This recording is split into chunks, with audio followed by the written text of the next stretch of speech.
Hi, it's Don DiCarlo again, and we're going through the series on Agentforce and our custom app standard operating procedures. So the next video, we want to kind of dig into the features and show you how some of this stuff is possible. Up to this point, we've been kind of laying the groundwork for the whys and the whats. Now let's look at how. So we've talked about this idea that you can create a standard operating procedure inside the menu in Salesforce, and you can associate information to that standard operating procedure and use that to manage work. So let's go ahead and open up one of these, and you can see from the screen that right away it's got the look and feel of a Salesforce application.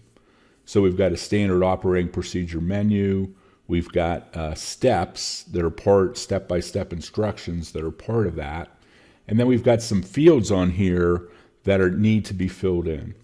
So here we are in an SOP. We're getting ready to start filling in some of the information. And one of the things we want to do is at this point of attack, we want to call out to the large language model. We want to do that in a way that's secure and this is really important, reliable. And that's one of the great things about this platform. That's one of the great capabilities of this Agentforce product built into Salesforce. I'd rather show you some examples of this. So now I've created this SOP, I put in the short name, which are the benefits of standard operating procedures. And now you'll see that this little edit pen has a little sparkly next to it. They call these sparklies in Agentforce. And so when I click that, it's going to actually launch that prompt, realize that it's in this SOP, and it needs a long description based upon the benefits of standard operating procedures. Isn't that cool? So no matter where you are in the system, if I'm on the purpose field, if I'm on the scope field, if I'm on the description field, no matter where I am, I can kind of pull this into my system and let it generate some text for me. Now, when I get that text back, I can evaluate it. Is it good text? Is it bad text? Does it really work? Blah, blah, blah, blah, blah. So there's a lot of issues around that. But at least it kind of creates that incentive or that initial capability to get some information into the system that allows me to more easily build out these SOPs. And so we'll show you some examples of this right now, and then we'll talk about the other ways that we can use this as time goes forward. So to launch this, I simply click on that sparkly.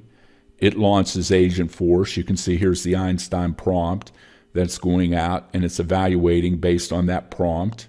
And here's the text that it came up with.